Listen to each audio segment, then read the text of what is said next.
एक इलेक्ट्रॉन पे आवेश बताएगा कोई? जल्दी बताओ। 1.6 × 10⁻19 कूलम। 1.6 × 10⁻19 कूलम। ये एक इलेक्ट्रॉन का चार्ज है, ये नेगेटिव में होता है ना। इलेक्ट्रॉन पे चार्ज कैसा होता है? नेगेटिव में। तो नेगेटिव 1.6 × 10⁻19 कूलम। प्रोटॉन क्या है बेसिकली? जितना एक इलेक्ट्रॉन पे चार्ज होता है नेगेटिव में, एक प्रोटॉन पे उतना ही चार्ज होता है पर पॉजिटिव में होता है। तो इस पे चार्ज हो जाएगा प्लस 1.6 × 10⁻19 कूलम। ये प्रोटॉन का चार्ज हो गया। मतलब प्रोटॉन क्या हो गया? एक तरीके से आवेश समान है, बस उसकी प्रकृति अलग है, नेचर अलग है। और अल्फा पार्टिकल होता है डबल होगा प्रोटॉन के चार्जेस। He2+। हाँ 2+, मतलब अल्फा पार्टिकल बेसिकली होता है हीलियम एटम। हीलियम एटम में से आप इलेक्ट्रॉन को निकाल दो तो क्या बचेगा? प्रोटॉन के दो आवेश, हाइड्रोजन हीलियम। याद हो ना, पीरियोडिक टेबल में दूसरे नंबर पे आता है, तो उसमें 2 प्रोटॉन पाए जाते हैं। तो इसका आवेश कितना हो जाएगा? 2E+, यानी कि 2 × 1.6 × 10⁻19, और ये पॉजिटिव होता है। अल्फा पार्टिकल पे चार्ज कैसा होता है? पॉजिटिव। इलेक्ट्रॉन निकाल लिए तो क्या बचा? प्रोटॉन। 2 प्रोटॉन बचे तो पॉजिटिव चार्ज। ऐसे और भी होते हैं, बीटा पार्टिकल और फलाना ढिमका पार्टिकल, खूब सारे पार्टिकल होते हैं। खैर उनकी चर्चा हम समय समय पर करेंगे। तो ये चार्ज, तो फंडामेंटल चार्ज जैसे इलेक्ट्रॉन का चार्ज ये हो गया, प्रोटॉन का चार्ज ये हो गया, है ना।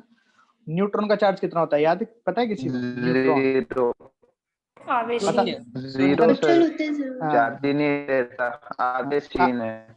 आपको पता है प्रोटॉन, न्यूट्रॉन, इलेक्ट्रॉन कहाँ पाए जाते हैं?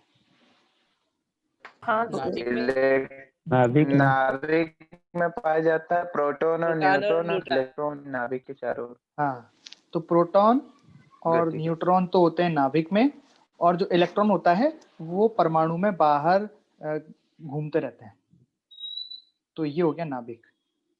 नाभिक में होते हैं प्रोटॉन और न्यूट्रॉन, ठीक है, इस तरीके से। तो किसी भी, हाँ, तो charge on any body can be found by knowing that the total number of, अच्छा, मतलब किसी भी बॉडी पर कुल चार्ज हम क्या बोलते हैं कि उस पे पाए जाने वाले टोटल नंबर, प्रोटॉन के कितने हैं, इलेक्ट्रॉन के कितने हैं।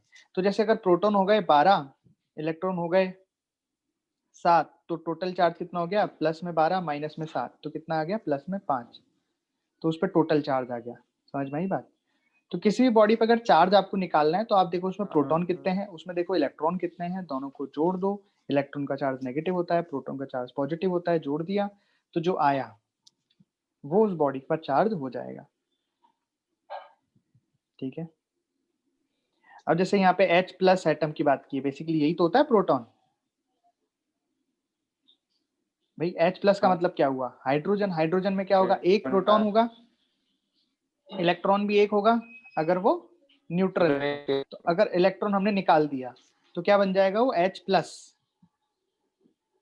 H+ मतलब इसमें केवल एक प्रोटॉन बचा है, तो टोटल चार्ज इस पे कितना हो गया? ये हो गया।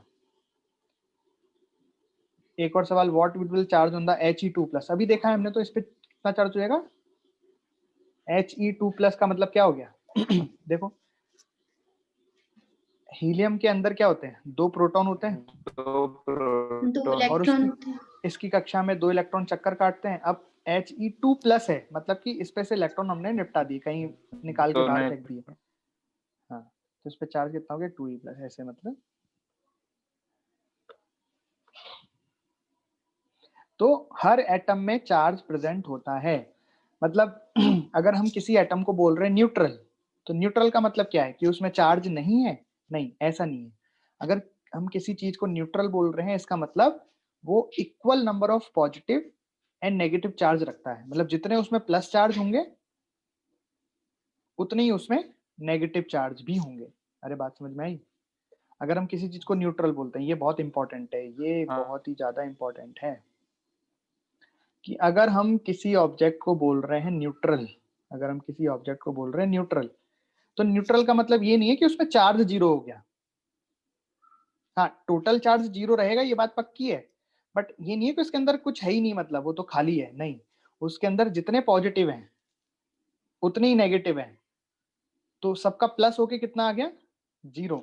लेकिन अगर पूछें उसमें कि क्या उसमें चार्ज प्रेजेंट है? हाँ, चार्ज है अंदर, उसमें प्रोटॉन भी है, इलेक्ट्रॉन भी है ना, बट वो बराबर हो गए, तो इसलिए अपन क्या बोल देते हैं? उसको न्यूट्रल बोल देते हैं। तो न्यूट्रल बहुत जगह यूज होगा, अपने अभी चैप्टर में, न्यूट्रल। भाई ये ऑब्जेक्ट न्यूट्रल है। न्यूट्रल का मतलब ये नहीं कि उसमें कुछ है ही नहीं, प्लस और माइनस है ही नहीं, है पर वो बराबर है। अरे बात समझ में आई क्या? हाँ सर। Yes sir. है ना। और किसी बॉडी को बोलते हैं चार्ज्ड। ये बॉडी तो चार्ज्ड है, ये बॉडी तो चार्ज्ड है। चार्ज्ड का मतलब उसमें या तो प्रोटॉन ज्यादा होगा इलेक्ट्रॉन से, या उसमें इलेक्ट्रॉन ज्यादा हो गए प्रोटॉन से। अगर प्रोटॉन ज्यादा हो गए तो क्या बोलेंगे कि वो पॉजिटिव चार्ज्ड बॉडी है, और अगर उसमें इलेक्ट्रॉन ज्यादा हो गए तो क्या बोलेंगे, वो नेगेटिव चार्ज्ड बॉडी है। अगर बराबर हो गए तो क्या बोलेंगे, न्यूट्रल बॉडी है ना। तो देखो types of charge, positive and negative. तो पॉजिटिव का मतलब तो क्या हो गया, डेफिशिएंसी ऑफ इलेक्ट्रॉन, मतलब उस बॉडी में प्रोटॉन ज्यादा है, इलेक्ट्रॉन कम हो गए। तो इलेक्ट्रॉन कम कैसे हुए, उस एटम में से, उस बॉडी में से हमने इलेक्ट्रॉन बाहर निकाल लिए, क्योंकि प्रोटॉनों को तो बाहर नहीं निकाला जा सकता। बात बताने वाली बात कि हाँ, प्रोटॉन हम ऐसे दे नहीं सकते किसी बॉडी को, या निकाल भी नहीं सकते उसमें से। इलेक्ट्रॉनों को, इलेक्ट्रॉन ट्रांसफरेबल होते हैं, क्यों, क्योंकि वो बाहर की कक्षाओं में होते हैं। और जो प्रोटॉन होता है वो तो नाभिक के अंदर होता है, तो वो बहुत ज्यादा न्यूक्लियर फोर्स से कनेक्टेड रहता है, न्यूक्लियर फोर्स से जुड़ा रहता है न्यूट्रॉनों से, है ना। तो उसको निकालना इम्पॉसिबल है। अगर ऐसा संभव होता कि हम प्रोटॉन को निकाल पाए, तो देख रहे हो ना, वो सोना और मरकरी अगल बगल में आते हैं, मरकरी Hg और सोना अगल बगल में आते हैं। मतलब अगर इसमें से एक प्रोटॉन निकाल लें तो ये सोना बन जाएगा मरकरी, या वो हाँ सर। दे दें, मतलब मेरे को याद नहीं है पीरियोडिक टेबल में, लेकिन अगल बगल में आते हैं, पता है कि मरकरी में या तो एक प्रोटॉन दे दें या निकाल लें, ऐसी कोई सिचुएशन है, उससे वो सोना में बदल जाएगा। बस एक प्रोटॉन का खेल है, प्रोटॉन दे दो या निकाल लो, बस सोना बन जाएगा पूरा मरकरी। मरकरी मतलब समझ रहे हो ना, पारा। तो हाँ सर फिर सर। वो लिक्विड रहेगा कि फिर ठोस ही बनेगा? भाई नहीं बन सकता ना, यही तो मैं कह रहा हूँ। प्रोटॉन ऐसे तो फिर पूरी दुनिया ही अमीर हो जाती, सोने की कमी नहीं होती ना, सोना इतना महंगा ही नहीं होता फिर तो हर कोई मरकरी सर मान लो कि कभी निकाल सकते तो फिर? तब की तब देखेंगे फिर, है ना। निकालने के बाद ही पता चलेगा। हाँ तुम निकाल के देखना फिर बताना। तो ऐसा बोलते कि पुराने जमाने में ऋषियों के पास ये विधि थी कि पारे से सोना कैसे बनाते हैं। हाँ खैर, सर। हमारे हाँ किसी सर। काम की नहीं। तो बेसिकली हम प्रोटॉन को इधर उधर नहीं कर सकते, हम इलेक्ट्रॉनों को इधर उधर कर सकते हैं, क्योंकि बाहर की कक्षाओं में रहते हैं, और वो जो जिस फोर्स से बंधे हुए रहते हैं वो इलेक्ट्रोस्टैटिक फोर्स होता है, जो कि बहुत न्यूक्लियर फोर्स की तुलना में बहुत छोटा फोर्स है ना। तो वो इलेक्ट्रॉन बाहर आ जा सकते हैं। तो हम किसी बॉडी में इलेक्ट्रॉन को बढ़ा सकते हैं या इलेक्ट्रॉन को कम कर सकते हैं। बढ़ा देंगे तो इलेक्ट्रॉन एक्सेस में हो जाएंगे, तो बॉडी नेगेटिव चार्ज हो जाएगी, और अगर उसमें हम इलेक्ट्रॉन की कमी कर देंगे तो पॉजिटिव चार्ज हो जाएगी। यहाँ क्लियर है क्या, मतलब क्या होते हैं चार्ज। तो चार्ज क्या है, बेसिकली एक यस सर। गुण है, जैसे द्रव्यमान गुण होता है किसी पदार्थ का, वैसी चार्ज गुण है। पॉजिटिव चार्ज, नेगेटिव चार्ज, दो तरह के चार्ज होते हैं। सर हाँ हर बॉडी के पास चार्ज होता है? हाँ होता ही है ना, एटम फैटम तो सबके पास होते हैं, लकड़ी के पास नहीं होता, ऐसे नहीं। लकड़ी भी क्या है, मतलब जिसको जला दे तो कार्बन बन जाती है, वो है ना। हाँ। चार्ज की बात करो तो छोटे से छोटा चार्ज एक इलेक्ट्रॉन हो सकता है। अरे समझ रहे हो क्या, एक इलेक्ट्रॉन से छोटा चार्ज, जैसे बोलूँ कि आधा इलेक्ट्रॉन, पौन इलेक्ट्रॉन, ऐसे नहीं हो सकता, हाँ है ना। सर। 2.5 इलेक्ट्रॉन, 1.5 इलेक्ट्रॉन, 3.5 इलेक्ट्रॉन, 4.5, मतलब आधा नहीं हो सकता, या फिर आधा क्या मतलब डेसिमल हो ही नहीं सकता है। वो उसका पूर्ण गुणज होगा ई का। जैसे आपको मैं चार्ज दूंगा, या तो 1 इलेक्ट्रॉन दे सकता हूँ, या 2 इलेक्ट्रॉन दे सकता हूँ, या 3 दे सकता हूँ, या 4 दे सकता हूँ, या 5 दे सकता हूँ, या 6 दे सकता हूँ, 5.5 नहीं दे सकता, 6.5 नहीं दे सकता, है ना। तो क्वांटाइज्ड होते हैं ये, मतलब n इंटू ई के फॉर्म में ही चार्ज पाए जाते हैं। ठीक है क्या। Yes sir. हाँ हाँ सर। तो ये स्टेबल पाए जाते हैं, मतलब इसी में स्टेबल होते हैं। अब बाद में थ्योरी आई कि नहीं, चार्ज तो हमने ऐसे भी देखे हैं 2e/3, तो यहाँ पे ई के देखो भिन्न भिन्न बन गए हैं, गुणज नहीं। तो बोला कि हाँ होते हैं, पर ये इंडिपेंडेंटली एग्जिस्ट नहीं करते, ये आपस में मिल मिला के फिर एक प्रोटॉन, 2 प्रोटॉन, न्यूट्रॉन कुछ ना कुछ बना लेते हैं, इलेक्ट्रॉन बना लेंगे या फिर प्रोटॉन बना लेंगे, कुछ ना कुछ बना लेंगे। मतलब ये अनस्टेबल होते हैं, क्वार्क्स बोलते हैं इनको। क्या बोलते हैं, क्वार्क्स। क्वार्क। बट ये क्या होते हैं, इंडिपेंडेंटली एग्जिस्ट नहीं करते हैं, अनस्टेबल होते हैं। तो हम तो यही बोलेंगे क्या कि जो चार्ज हैं वो ई के मल्टीपल होते हैं, है ना। हाँ सर। ठीक है, तो एक प्रॉपर्टी हो गई क्वांटाइज्ड वाली कि चार्ज हमेशा ई के प्रोपोर्शनल नहीं, ई के इंटीजर मल्टीपल होते हैं। मतलब यहाँ पे जो n की वैल्यू दिख रही है आपको, n की वैल्यू क्या हो सकती है, 1 हो सकती है, 2 हो सकती है, 3 हो सकती है, 4 हो सकती है, 1.1, 1.2, 1.3, 2.1, ऐसे पॉइंटों में नहीं आ सकती कभी भी।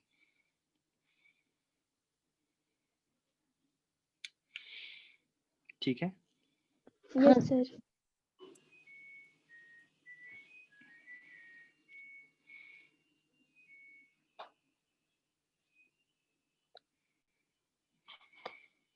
तो क्या ऐसे बोल सकते हैं कि ये चार्ज होगा, ऐसे कुछ एग्जांपल देखता हूँ।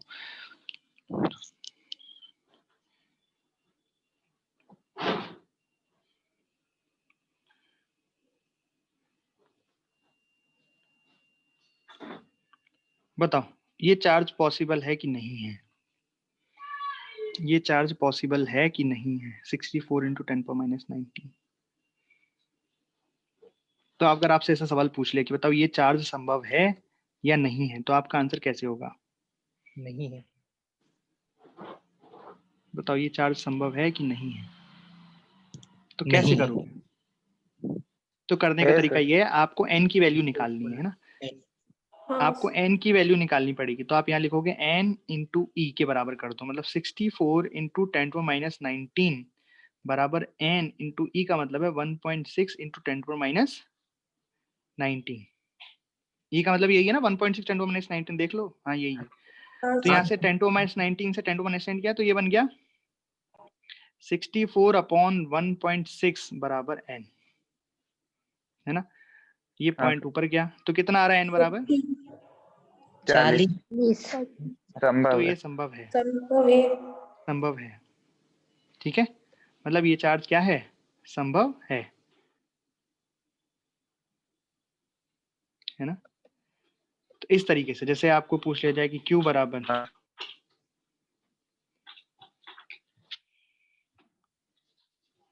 सॉरी यहाँ पे क्या लिखूं क्या लिखूं क्या लिखूं क्या लिखूं,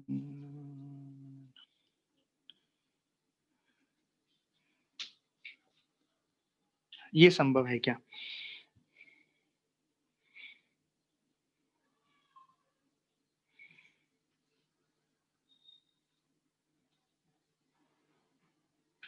बताओ 64 × 10⁻18 कूलाम चार्ज संभव है क्या।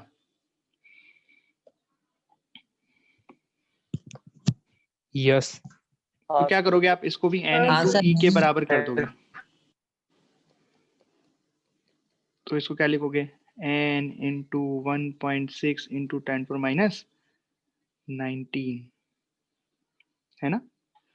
अब सॉल्व कर दो इसको n की वैल्यू को, तो ये भैया कितना हो जाएगा 64 1.6 इंटू 10, है ना, 400। 400 हो जाएगा। सर 400। 400 नहीं होगा भाई, 4 होगा। 10 होगा ना सर। 4 होगा सर, 4 होगा। नहीं नहीं, अच्छा वो ऊपर जाके 10 हो जाएगा ना, वो नीचे आके ऊपर आएगा। ओके ओके ओके, सही बात है सही बात है। हाँ सर। ये नीचे से आएगा ऊपर, तो ये 10 ऊपर आ जाएगा हाँ 640 क्योंकि 10⁻19 है ना उधर। ठीक है, तो यहाँ भी अब कॉन्सेप्ट तो समझ गए ना, n बराबर 4 आ गया यहाँ पे, तो मतलब ये चार्ज भी पॉसिबल है। हाँ सर 400। 400 आ गया। 400। ठीक है सर। तो कैसे सॉल्व करना है, समझ गए क्या। अब जैसे मैं ऐसे बोल दूं तो ये हाँ। चार्ज पॉसिबल नहीं होगा। जैसे मैं बोल दूं Q बराबर 64 इंटू 10⁻21 कूलम, ये तो संभव नहीं हो सकता, या हो सकता है? बताओ, कॉन्सेप्ट समझ गए ना भैया? नहीं होगा। सर समझ गए। हाँ, मतलब बराबर करके देखना है, n बराबर कुछ 1 अपॉन समथिंग समथिंग आ जाएगा, तो ये नहीं होगा। 4000 हाँ सर। करके देख लेना है ना, मैं तो कुछ नहीं कह रहा, करके देख लेना। ये वाला चार्ज मेरे हिसाब से नहीं आना चाहिए, संभव नहीं होना चाहिए, नहीं आएगा। क्योंकि वो -21 है, वो ऊपर जाएगा अपॉन 1/100, 0.4, 0.004 ऐसा कुछ आना चाहिए मतलब। हाँ सर, ये नहीं हुआ। ठीक है, तो इस हाँ तरीके से सर, ये तो हो गई पहली नहीं होगा प्रॉपर्टी। संभव। ये हमने पढ़ ली पहली प्रॉपर्टी। अगली प्रॉपर्टी क्या कहती है? अगली प्रॉपर्टी कहती है कि समान चार्ज एक दूसरे को प्रतिकर्षित करते हैं, जैसे कि ये समान चार्ज एक दूसरे को प्रतिकर्षित करते हैं, दिख रहे हैं क्या? ये बात तो पता होगी तुम्हें। हाँ प्लस प्लस चार्ज एक दूसरे को प्रतिकर्षित करते हैं और असमान चार्ज एक दूसरे को आकर्षित करते हैं। तो दूसरी प्रॉपर्टी में कोई दिक्कत नहीं है, तो बचपन से पढ़ते आ रहे हैं। तीसरी प्रॉपर्टी, चार्ज इज कंजर्व्ड, मतलब चार्ज किसी भी रिएक्शन में बात करें या किसी की बात करें तो टोटल चार्ज कंजर्व होता है। किसी भी अगर आइसोलेटेड सिस्टम है तो आइसोलेटेड सिस्टम में टोटल चार्ज कंजर्व रहता है। ठीक है, ये भी अपन बचपन से पढ़ते आ रहे हैं हाँ सर। कि पूरी रिएक्शन में टोटल चार्ज कंजर्व रहता है। हाँ सर। ये थोड़ा नया है आपके लिए, ये मतलब इसको हिंदी में जाने क्या बोलते हैं, ये हिंदी में रिलेटिविस्टिक इनवेरिएंस को क्या बोलते हैं? देखो समझ लो इसको क्या मतलब है कि वेग पर निर्भर नहीं करते हैं। सापेक्षिक। हाँ, सापेक्षिक निरपेक्षिक, वेग पर निर्भर क्या हो रहा है यार, नहीं करते। जैसे द्रव्यमान वेग पर निर्भर करता है, पता है आपको ये बात? द्रव्यमान वेग पर निर्भर करता है, पता है क्या बात? आपको बताओ, हाँ सर। पढ़ी है बात आपने कि द्रव्यमान वेग पर निर्भर करता है? देखो ऐसे करता है, m बराबर m0 1 - v² अपॉन c², ये है। तो यहाँ पे जो m0 है ना, m0 ये रुके हुए वस्तु का द्रव्यमान है, रुका हुआ, रेस्ट मास बोलते हैं इसको। तो छोटे मोटे वेग पे चेंज नहीं करता है कि 2 मीटर पर सेकंड से चलने लगा तो वेग चेंज हो गया, नहीं। नीचे जो c है, c क्या है यहाँ पे? प्रकाश का वेग, स्पीड ऑफ लाइट। प्रकाश का वेग है ना, स्पीड ऑफ लाइट है। तो अगर स्पीड ऑफ लाइट की तुलना में कोई चलने लगे, जैसे अगर यहाँ पे किसी वस्तु का वेग हो जाए v बराबर c/2, तो उस केस में फिर उसका मास चेंज हो जाएगा, मास चेंज हो जाता है। हमारे केस में नहीं होता, हम जब वो पढ़ते हैं, मैकेनिक्स पढ़ते हैं, तो वहां सोचो सर इतने दिनों से मैकेनिक्स पढ़ रहे हैं, वस्तु चल रही है, मास तो एम ही रखते हैं अपन पूरे सवाल में। अरे छोटे मोटे से फर्क नहीं पड़ता, छोटे मोटे वेग से फर्क नहीं पड़ता। यहाँ सी का मतलब समझ रहे हो ना क्या है? 3 × 3 × 10⁸ हाँ, तब जाके इतना बड़ा हो इसके बराबर, वरना तो वो नेग्लिजिबल हो जाएगा ना। यहाँ पे v का मान तुम कुछ भी रखोगे, वो तो v/c तो नेग्लिजिबल आ जाएगा, तो लगभग m बराबर m0 ही आ जाएगा। तो उसकी बात नहीं कर रहे अपन, भयंकर वेग से चल रहा हो कोई, तो मास तो चेंज हो जाता है पर चार्ज चेंज नहीं होता है। रेस्ट पर अगर किसी बॉडी का चार्ज 2 कूलाम है और उसको चाहे तुम फिर स्पीड ऑफ लाइट से ही चला दो, तब भी उसका चार्ज फिर 2 कूलाम ही रहेगा। समझ गए? हाँ सर। तो इसकी वो बोलते हैं निरपेक्षिक प्रॉपर्टी। क्या बोलते हैं? सापेक्षिक बोलते हैं, निरपेक्षिक बोलते हैं, निश्चितता के संबंध अपरिवर्तित। हाँ सर। कुछ यही नाम रहता है। देखो मैं टाइप करता हूँ, क्या है? रिले, ठीक है। RELATIVISTIC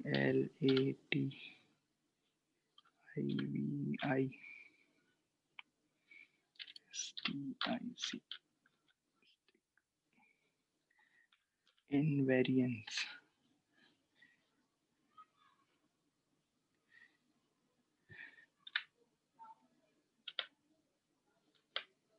हिंदी HINDI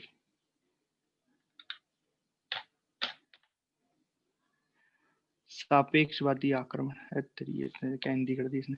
चलो इसकी हिंदी तुम्हारे मॉड्यूल में आगे लिख रखी होगी, जब वहाँ चार्ज की प्रॉपर्टी लिखते हैं ना तो आगे लिखी होती है। ठीक है क्या? ठीक है। हाँ सर ठीक है। कोई हाँ, दिक्कत सर। वाली बात नहीं है, इतनी कोई खास काम नहीं आती, बस पता होनी चाहिए कि अच्छा ऐसा होता है। फिर अगली प्रॉपर्टी है एडिटिविटी ऑफ चार्ज। तो ये तो अभी अपने बताई थी कि चार्ज क्या होते हैं, स्केलर क्वांटिटी होती है, तो इनको बस सीधा जोड़ दो घटा दो, कोई दिक्कत नहीं, एलजेब्रिक सम हो जाता है इनका।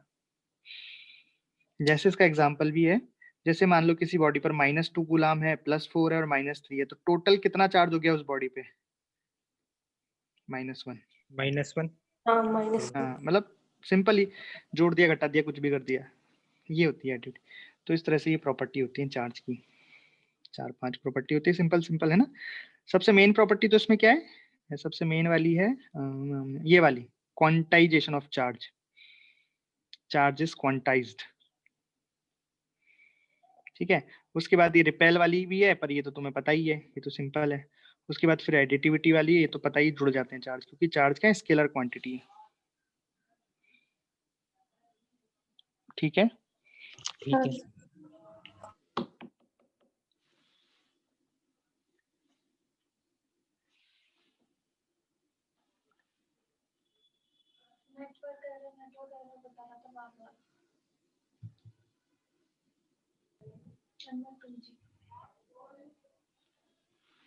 अच्छा चलिए अगला टॉपिक है इसमें मेथड ऑफ चार्जिंग,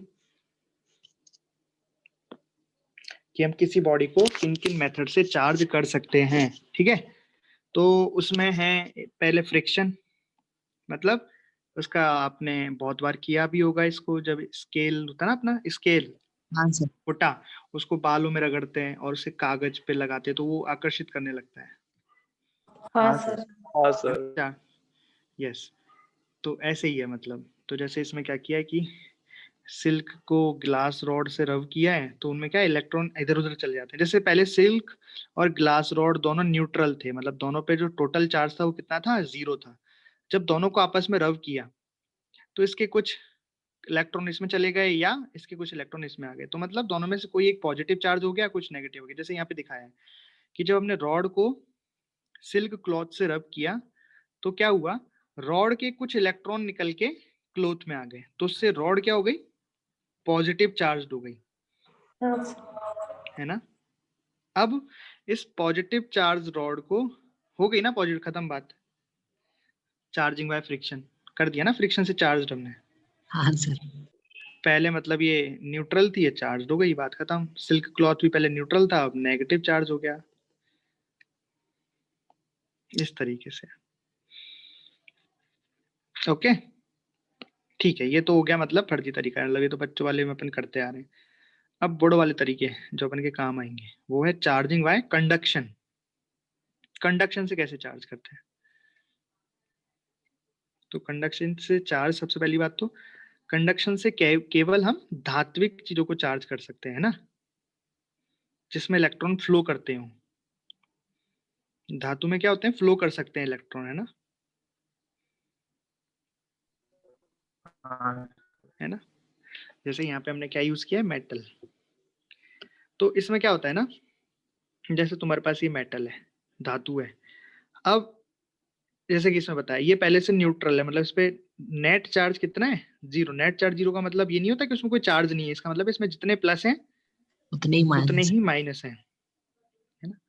ठीक है, अब आपने क्या किया कि यहाँ से कुछ नेगेटिव रॉड इसके पास में लेके आए, तो जब नेगेटिव रॉड पास में लेके आओगे तो क्या होगा, कुछ भी नहीं होगा अभी तो। होगा ना यार, इसके अंदर मैंने प्लस तो और माइनस positive दोनों है charge negative भाई, दिखता है। इसमें प्लस प्लस माइनस ऐसे बिखरे पड़े, है ना, बिखरे पड़े इसे प्लस और माइनस। ठीक है, तो आपने क्या किया, रॉड को उसके पास में लेके आए, टच किया। अच्छा चलो एक और एग्जांपल लेते हैं, इसको छोड़ो। जैसे मान लो और ये आपने दो, पहले टेस्ट नहीं किया था।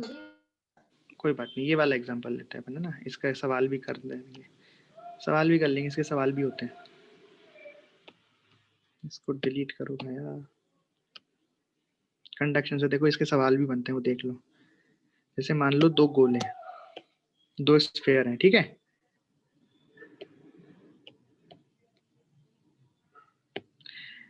तो एक स्फेयर, दोनों धात्विक स्फेयर है, और एक स्फेयर पे मान लीजिए कि आपका +2 कूलाम चार्ज है और दूसरे पे नेट चार्ज कितना है, 0।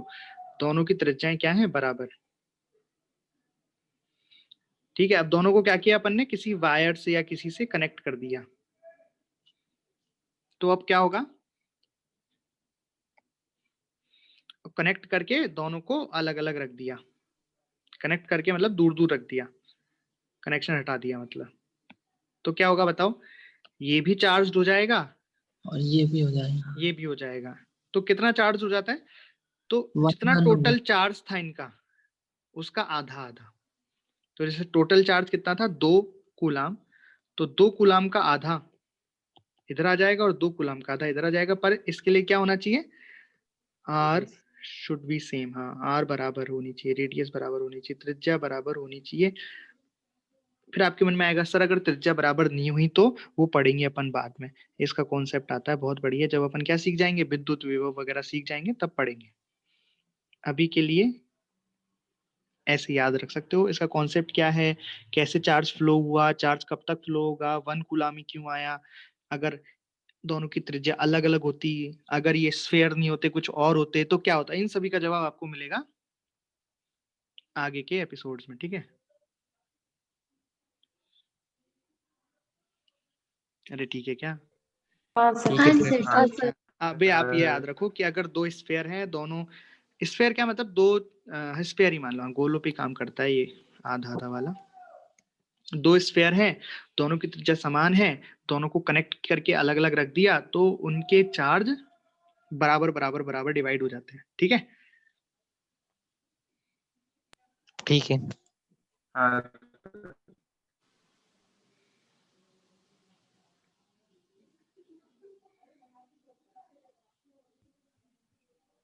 Hello sir. अच्छा, तो तुम्हें हो सकता है मॉड्यूल में इसका ठीक है। सवाल भी मिले कि पहले एक सी था, उसको ए से कनेक्ट किया, मतलब ए से टच किया, फिर ए को बी से टच किया, तो बताओ फाइनल में बी और ए में कितने चार्ज होंगे, और ऐसा और वैसा करके आपको सवाल मिलेंगे।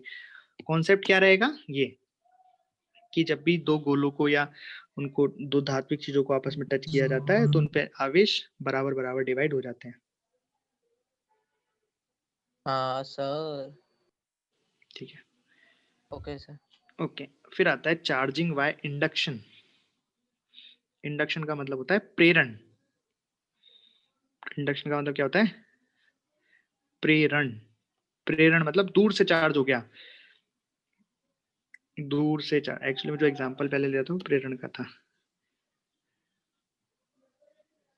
ठीक है। तो प्रेरण और कंडक्शन, कंडक्शन के लिए हमें धात्विक चीजें जरूरी हैं। कंडक्शन के लिए हमें, क्योंकि कंडक्शन उनमें ही होगा ना, चार्ज फ्लो उनमें ही होगा जो कंडक्टर होंगे, चालक होंगे। तो कंडक्शन हाँ कंडक्टर में ही होता है, लेकिन इंडक्शन किसी में भी हो सकता है, उसके लिए धात्विक होना जरूरी नहीं है, ठीक है। इंडक्शन के लिए धात्विक होना जरूरी नहीं है। अभी कैसे होता है देखो, कि पहले एक कोई भी चीज थी, इसके ऊपर नेट चार्ज 0 था, आप एक रॉड जिसपे पॉजिटिव चार्ज था या नेगेटिव चार्ज था, कुछ भी एक चार्ज था, आप इसके पास लेके आए, बस पास लेके आए है ना, टच नहीं किया, बस पास लेके आए, तो क्या होगा, तो क्या होगा कि इसमें जो इस सतह पे नेगेटिव नेगेटिव आ जाएगा। तो ये पॉजिटिव क्या करेगा, नेगेटिव इस चार्ज सतह, आ जाए। हाँ इस सतह पे नेगेटिव चार्ज आ जाएंगे और पॉजिटिव इसके पॉजिटिव को दूर भगा देगा, ठीक है।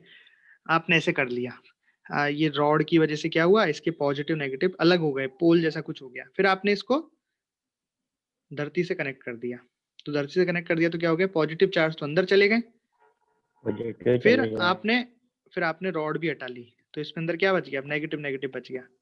तो मतलब पहले जो चीज न्यूट्रल थी अब वो नेगेटिव चार्ज हो गई, समझ रहे हो क्या। अब देखो धरती पे कनेक्ट कर दो या किसी और को touch हाँ करा दो। सर।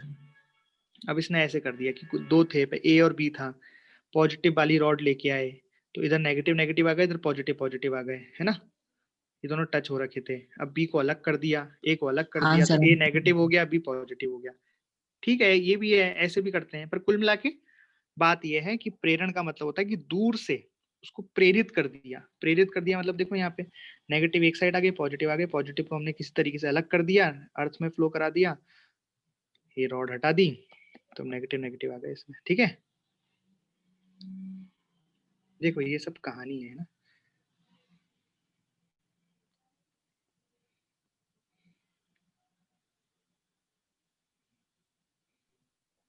ठीक है सर। बट इसमें जो सीखने की चीज मिलती है, वो सीखने की चीज ये मिलती है, देखो हमने ये पढ़ा, हमने अब तक क्या पढ़ा कि अगर पॉजिटिव चार्ज और नेगेटिव चार्ज हैं तो वो एक दूसरे को अट्रैक्ट करेंगे। हमने पढ़ा कि अगर दो पॉजिटिव चार्ज हैं तो वो एक दूसरे को रिपेल करेंगे। हमने ये भी पढ़ा कि दो नेगेटिव चार्ज हैं तो वो भी एक दूसरे को रिपेल करेंगे। बोलो भाई। अब मुझे ये बताओ कि अगर एक पॉजिटिव चार्ज है और एक कोई न्यूट्रल है, न्यूट्रल मतलब समझ रहे हो ना, जिसपे पॉजिटिव चार्ज और नेगेटिव चार्ज बराबर है, तो बताओ इनमें क्या होगा, अट्रैक्शन होगा कि रिपल्शन होगा?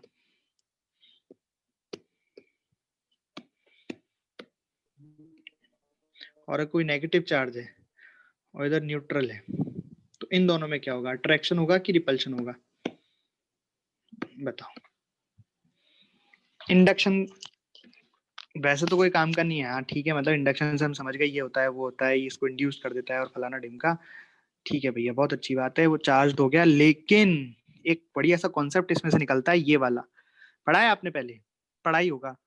ये तो पढ़ते हैं अपन, पॉजिटिव पॉजिटिव धक्का मारते हैं एक दूसरे को, पॉजिटिव नेगेटिव अट्रैक्ट करते हैं, नेगेटिव नेगेटिव धक्का मारते हैं। ये क्या करते हैं, पॉजिटिव और न्यूट्रल, नेगेटिव और न्यूट्रल क्या करते हैं बताओ जल्दी से।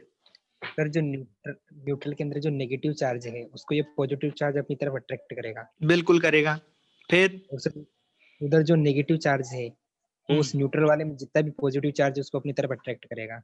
अब तो कहानी मत सुना, तुम आंसर बताओ कि इस वाले में ये एक दूसरे को अट्रैक्ट करेंगे या रिपेल करेंगे, और इस वाले में ये एक दूसरे को अट्रैक्ट करेंगे रिपेल करेंगे? अट्रैक्ट करेंगे। दोनों ही करेंगे। दोनों ही क्या करेंगे, एक दूसरे को अट्रैक्ट करेंगे। दोनों एक दूसरे को अट्रैक्ट कितने करेंगे। लोग सहमत हैं? हाथ उठा क्या? हाँ तो कुछ भी नहीं का ऑप्शन है सर। हाँ है ना, कुछ भी नहीं, इनमें से कोई नहीं, सब ऑप्शन है। वही है सर। हाँ सर, कुछ भी नहीं सर। कि अट्रैक्ट करेंगे रिपेल करेंगे कि कुछ नहीं होगा? कुछ नहीं होगा सर। तो दोनों ही नहीं होगा, ना अट्रैक्शन ना रिपल्सन। अब देखो ये लोग, देखो 11th पढ़ ली, 12th पढ़ ली, और तो चलो कितने लोग सहमत है, पहले हाथ उठाओ, कितने लोग सहमत है कि कुछ नहीं होगा? मैं रेज हैंड, हैंड रेज करो। तो कितने हाथ दिख रहे हैं मेरे को? एक दो, आशीष और नरेंद्र दो ही हाथ दिख रहे हैं मेरे को। आशीष ने भी, हाँ, तो नरेंद्र, शिवराज और आशीष तीन हाथ दिख रहे हैं मेरे को, जो कह रहे हैं कि कुछ नहीं होगा, ना अट्रैक्शन होगा ना रिपल्शन होगा। तीन हाथ, ठीक है। अब मेरे को वो वाले हाथ बताओ जो कह रहे हैं कि नहीं सर रिपल्शन होगा। शिवराज अपना हाथ नीचे कर लो, मैं कर देता हूँ। अब वो लोग हाथ उठाओ जो ये कह रहे हैं कि सर रिपल्शन होगा। रिपल्शन मतलब एक दूसरे को धक्का मारेंगे। तो मेरे को लग रहा है इसमें तो कोई भी नहीं है। अच्छा, अब वो लोग बताओ जो कह रहे हैं कि अट्रैक्शन होगा। हिमांशु, अभिषेक ठाकुर, विनायक सिंह, तीन हाथ। और बाकी की जनता, राहुल राठौड़, निर्मल पाटीदार, और बाकी की जनता क्या कर रही है? अबे वहां हाथ नहीं उठाना है, या इसमें हाथ उठाना है, जूम में हाथ उठाना है। जूम में होता ना रेज योर हैंड, कहीं वो सोचो कि स्क्रीन के सामने। नहीं नहीं, मेरे को लग रहा है बाकी लोग अपनी वहां जगह पे बैठे बैठे खुद का हाथ उठा रहे हैं एक्चुअल वाला। फिर बात है नो सर, पहले में रिपेल, सेकंड में अट्रैक्शन। अरे ये नई चीज लेके आया है। पहले में रिपल्शन, बाद वाले में अट्रैक्शन। कौन है भाई? क्यों होगा? नहीं सही है ना, क्यों होगा बताओ, क्यों होगा? लॉजिक भी हाँ सर बताओ। सही बात है। देखो कुछ नहीं होगा, उनका तो लॉजिक मुझे पता है कि सर देखो वो न्यूट्रल है, ना प्लस है ना माइनस है, तो क्यों होगा कुछ भी, है ना, उनका लॉजिक क्लियर है। जो लोग बोल रहे हैं अट्रैक्शन होगा वो अपना कारण बताओ, और जो बोल रहे हैं कि सर पहले वाले केस में ये होगा अट्रैक्शन या रिपल्सन, दूसरे में ये होगा, वो अपना कारण बताओ। चलिए कोई नहीं, मैं ही बता देता हूँ। दोनों ही केस में अट्रैक्शन होगा। कैसे होगा वो मैं बताता हूँ। अब देखो कहानी क्या है, कहानी ये है, इसको थोड़ा सा बड़ा कर लेते हैं, अच्छा समझ में आएगा। न्यूट्रल वाली बॉडी को हमने थोड़ा सा बड़ा कर लिया, ठीक है। ये न्यूट्रल है, न्यूट्रल मतलब इसमें पॉजिटिव भी है नेगेटिव भी है। तो प्लस जब इसके पास आया तो क्या हुआ कि माइनस चार्ज तो इधर आ गए, है ना, और प्लस चार्ज इधर चले गए, ठीक है। तो अब प्लस और माइनस एक दूसरे को अट्रैक्ट करेंगे, ठीक है। हाँ मतलब ये जो प्लस है, ये वाला जो प्लस है, ये वाला जो प्लस है, दिख रहा है ये वाला प्लस, ये इस माइनस को क्या करेगा, अट्रैक्ट करेगा, अट्रैक्ट करेगा। F1 बोल देता हूं मैं इसको। और यही वाला जो प्लस है, यही वाला, वो इस वाले प्लस को धक्का मारेगा, रिपल्सिव फोर्स लगाएगा, है ना, सही बात है ना। इसको मैं F2 बोल देता हूं। तो कौन बताएगा मुझे, F1 बड़ा होगा कि F2 बड़ा होगा?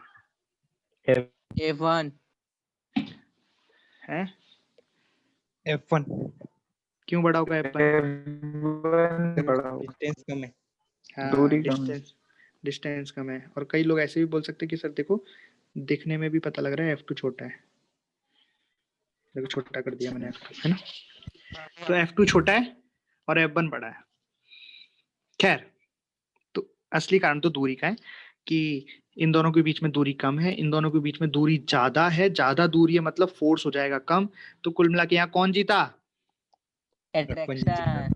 F1 जीता, मतलब अट्रैक्शन वाला फोर्स जीता। तो आंसर क्या आया? आकर्षण। और सेम टू सेम इसमें भी वही कहानी हो जाएगी। ये माइनस है तो यहाँ पास में प्लस आ जाएगा और दूर माइनस चला जाएगा। तो इसमें जो अट्रैक्शन वाला है वो F1, रिपल्शन वाला है वो F2। तो इसमें भी कौन जीत गया?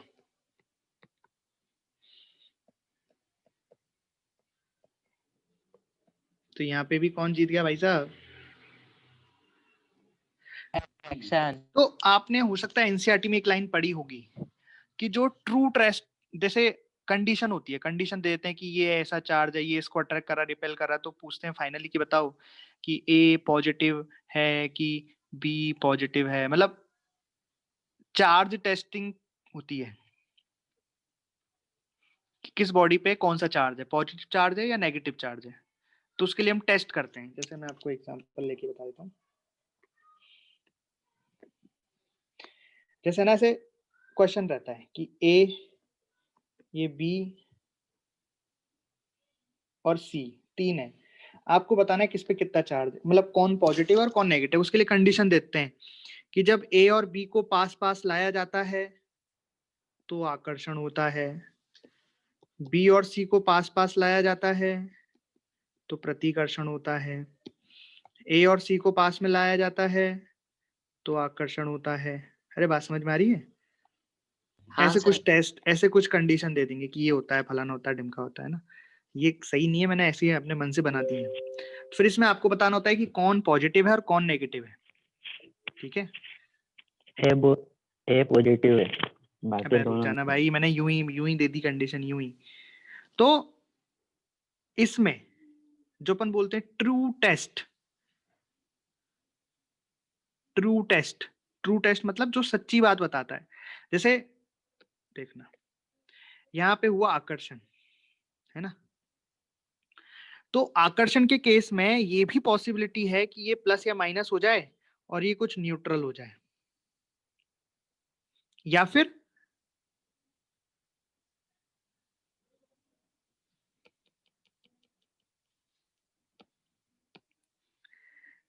अच्छा ऐसे बोल देते हैं अपन, जो मैं पॉइंट आपको समझाना चाह रहा हूँ वो ऐसे बोल देते हैं कि इनमें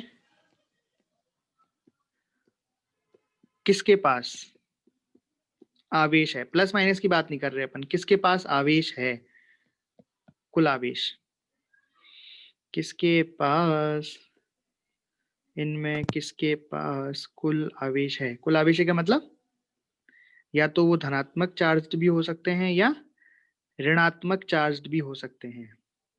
ठीक है, तो अगर आपको आकर्षण वाली कंडीशन दिख गई और आप बोलो आकर्षण है, इसका मतलब या तो इस पे प्लस और इस पे माइनस होगा या इस पे माइनस और इस पे प्लस होगा, तो बात सच है क्या, बोलो। हाँ नहीं, हो सकता है कि इनमें से कोई एक एक और न्यूट्रल भी हो, कंडीशन हो जाए।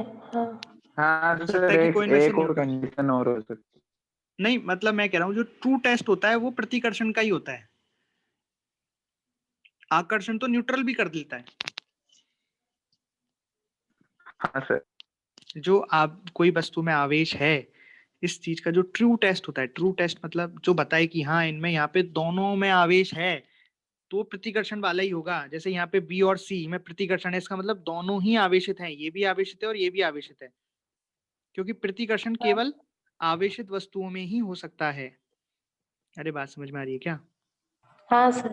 अगर Yes, sir. प्रतिकर्षण हो रहा है इसका मतलब या तो ये दोनों पॉजिटिव हैं या दोनों नेगेटिव हैं, न्यूट्रल नहीं हो सकता।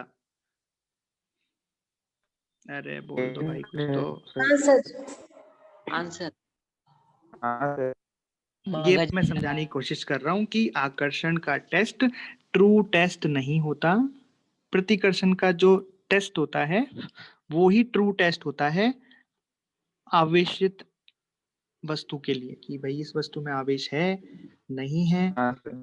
हाँ ऐसा समझ गए, मतलब अगर दो वस्तुएं एक दूसरे को प्रतिकर्षित कर रही है मतलब दोनों 100% आवेशित हैं। लेकिन अगर दो वस्तुएं एक दूसरे को आकर्षित कर रही हैं तो जरूरी नहीं कि दोनों आवेशित हो, उनमें से कोई एक न्यूट्रल भी हो सकती है। ये लाइन है कुल मिला के। सर। हाँ हाँ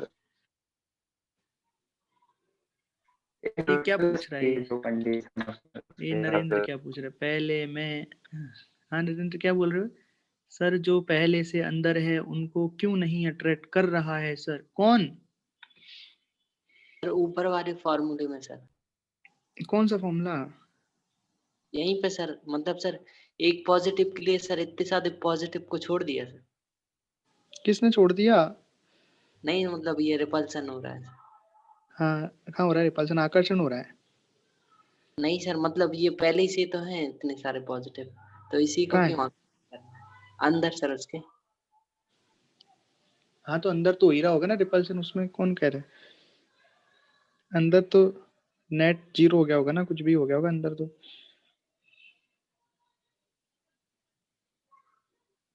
हैं?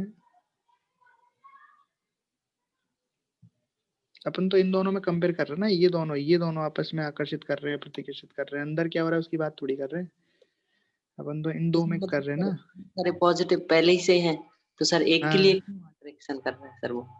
एक किसने बोला एक है, अब मैं यहाँ पे चार्ज लिख दूंगा 2 कूलाम, तो उसमें कितने पॉजिटिव है तुम्हें क्या पता। हाँ एक का हाँ मतलब क्या था, ये तो रिप्रेजेंटेशन का तरीका होता है ना कि हाँ ये पॉजिटिव है, इसके अंदर भी पॉजिटिव है। ठीक है सर। और चलो एक ही मान लेते हैं, एक ही पॉजिटिव है, तो कंपेयर किन में कर रहे हैं उसमें बात है ना। तुम्हारा स्टेटमेंट सही है, आपस में एक दूसरे को प्रतिकर्षित कर रहे होंगे, तो वैसे तो वो आकर्षित ही कर रहे हैं वो भी, क्योंकि वो एक्चुअली पॉजिटिव चार्ज वही बोल नाभिक रहे में हैं। पाए, वो भी आकर्षित ही कर रहे हैं एक तरीके से, हाँ सर मतलब क्योंकि ये नाभिक केवल हमेशा आकर्षण का बल होता है, और जो पॉजिटिव चार्ज है वो हमेशा नाभिक में ही पाए जाते हैं। पॉजिटिव चार्ज कहाँ मिलते हैं बताओ एटम में, नाभिक में ही मिलते हैं ना। हाँ, नाभिक में मिलता है। तो नाभिक में हमेशा आकर्षण होता है, नाभिक के बल आकर्षण का बल है। तो बात उसकी नहीं है, बात उसकी है ही नहीं कि वो आकर्षित कर रहे प्रतिकर्षित कर रहे, बात होती है कि जिन दो चार्जों में आप कंपेयर कर रहे हो, आप कंपेयर कर रहे हो इसमें और इसमें, इन दो वस्तुओं में आप कंपेयर कर रहे हो, इस वस्तु के पास पॉजिटिव चार्ज है और ये वस्तु न्यूट्रल है, तो आपको बस ये बताना है कि ये वस्तु जो पॉजिटिव चार्ज है और जो न्यूट्रल है इन दोनों के बीच में क्या होगा। अब न्यूट्रल के अंदर क्या हो रहा है उसकी कहानी साहब, वो उनकी वो पर्सनल कहानी है। उससे आपको कोई लेन देना नहीं है। अरे यार, जब सवाल आता है कि एक पॉजिटिव बॉडी और एक न्यूट्रल बॉडी पास पास में रखी है, तो बताओ दोनों आपस में क्या होंगे, तो आंसर है आपका आकर्षण होगा।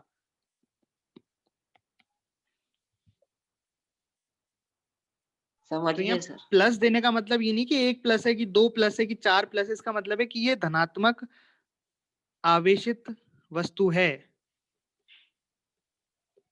ये धनात्मक आवेशित वस्तु है, और ये न्यूट्रल है। न्यूट्रल क्या बोलते हैं? उदासीन। उदासीन वस्तु है।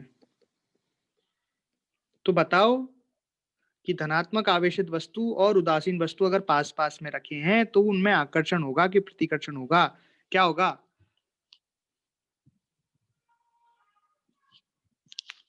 अभी क्या होगा? आकर्षण। हाँ, आकर्षण होगा, ये बात है। तो अगर दो वस्तुओं के बीच में अगर ऐसे गोले बना दूं मैं, गोले, एक गोला दो गोले, और उनके बीच में बोल दूं कि आकर्षण हो रहा है, तो क्या जरूरी है कि दोनों वस्तुएं आवेशित हों? नहीं, नो सर। हो सकता है एक न्यूट्रल भी हो, तब भी होता है आकर्षण। तो लेकिन अगर दो वस्तुओं के बीच में प्रतिकर्षण हो रहा है तो क्या जरूरी है कि दोनों आवेशित हों? हाँ, हाँ सर। ये कह रहा हूं मैं। समझ गए। समझ गए सर।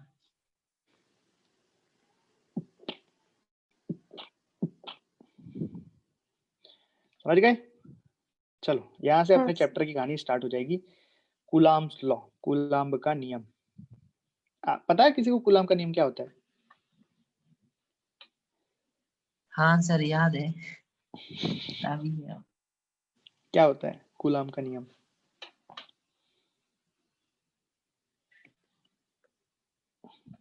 बताओ भाई, कूलाम्ब का नियम क्या होता है यार?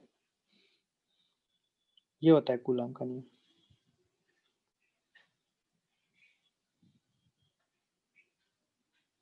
हाँ sir. K Q1 Q2 upon R square.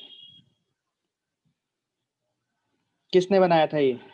Charles Augustine दे कूलाम्ब, ये साइंटिस्ट था, 1785। एक ही साइंटिस्ट है ये? हाँ, ये किए थे, चार्ल्स अगस्टिन दे कूलाम्ब। तो सरनेम कूलाम्ब है तो इसलिए इसका नाम कूलाम्स लॉ रख दिया। कई जगह पूरा नाम लिखने के लिए पूरा पता लिख। ठीक है, तो बेसिकली ये क्या बताता है कूलाम्स लॉ?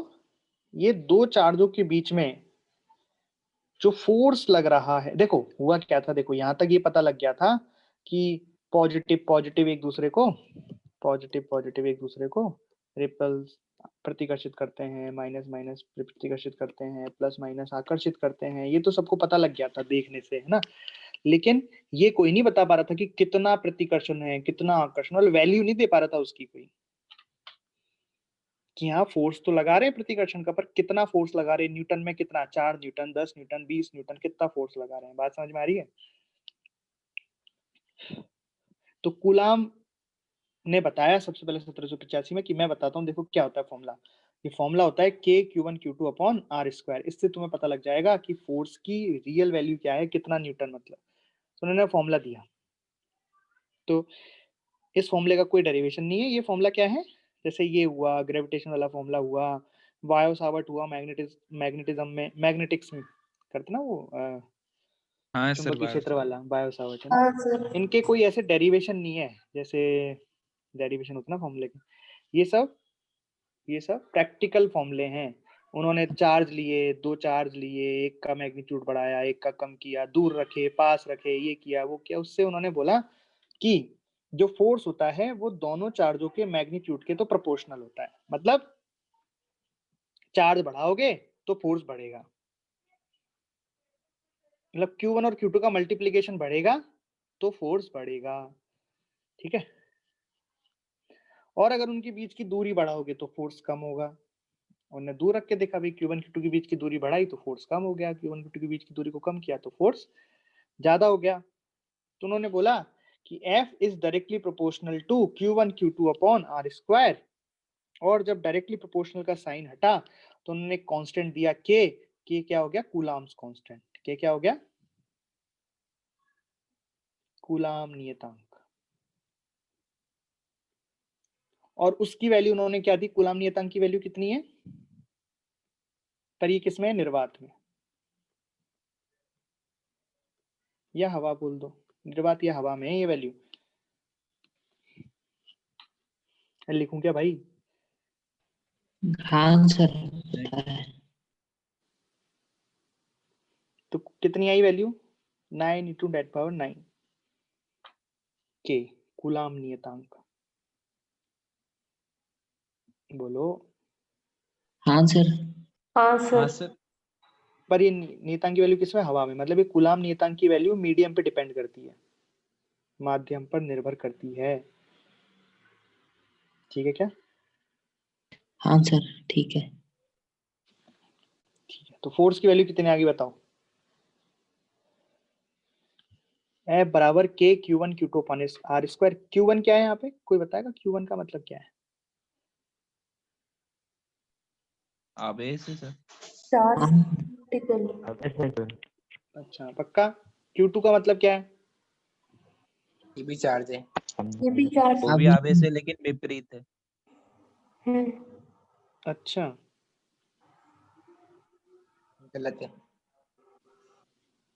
नहीं, ये सही है, इन्होंने डायग्राम के हिसाब से बोल दिया कि डायग्राम में यहाँ पे Q1 और Q2 और फोर्स ऐसे दिखा रखा है ना, तो उन्होंने इसलिए बोल दिया कि विपरीत है ना? हाँ सर।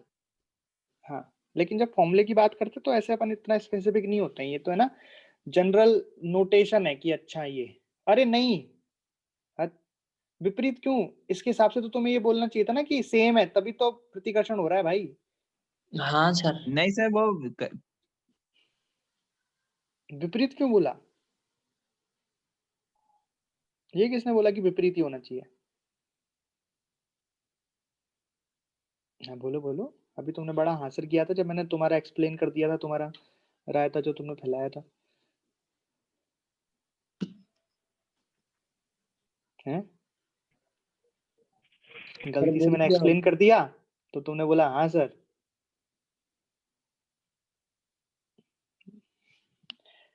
नहीं, ये चार्ज कुछ भी हो सकते हैं, ये थोड़ा ना जरूरी है कि विपरीत होने चाहिए कि समान होने चाहिए, पता नहीं कहाँ से पढ़ के आए हैं। किसने बोला था? आशीष ने सर शायद। अब तो गायब ही हो गया वो बच्चा। अरे कुछ बोलो तो सही, अपन क्या थोड़ा मतलब आपके डाउट क्लियर करेंगे, क्या पता और भी बच्चों को ऐसा डाउट कई बार होता है ना कि बना लेते हैं लोग अपने मन से कुछ कंसेप्ट, है ना, तो टीचर को नहीं पता होता, बच्चे अपने मन से बना लेते हैं कई बार। हाँ सर सोच रहा है। तो बोलो बोलो, आपने कहाँ पढ़ा, मतलब क्या एक्सप्लेनेशन है, तो थोड़ा क्लियर करें और बच्चों को भी क्लियर हो जाए, क्योंकि देखो फॉर्मूला तो सबको पता है K Q1 Q2 पर R स्क्वायर, लेकिन लगता नहीं है, जब सवाल आता है तो सब ढेर हो जाते हैं, कुछ तो कारण है ना उसका।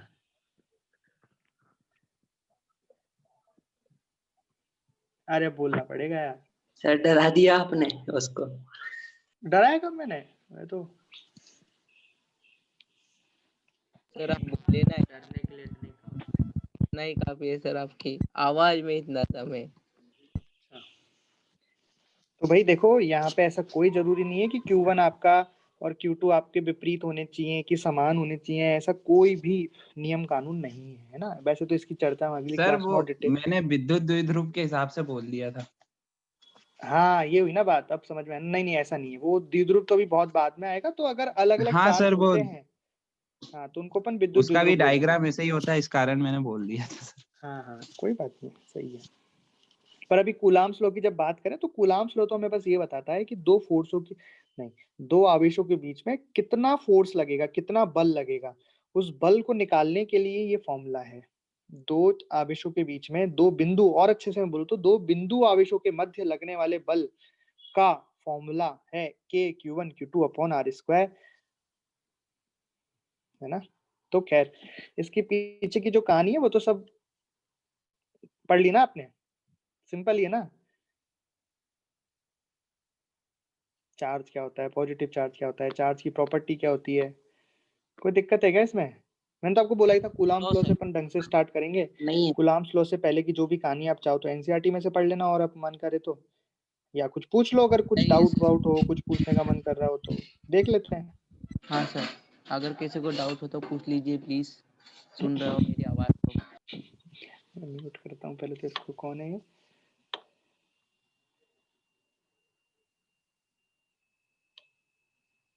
नरेंद्र था ना?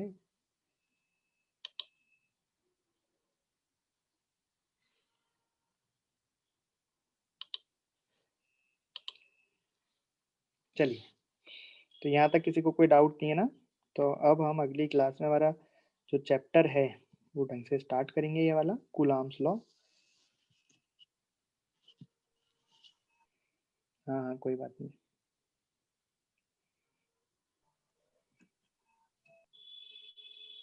ठीक है, फिर अगले चैप्टर ये ढंग से स्टार्ट करेंगे अगली क्लास में,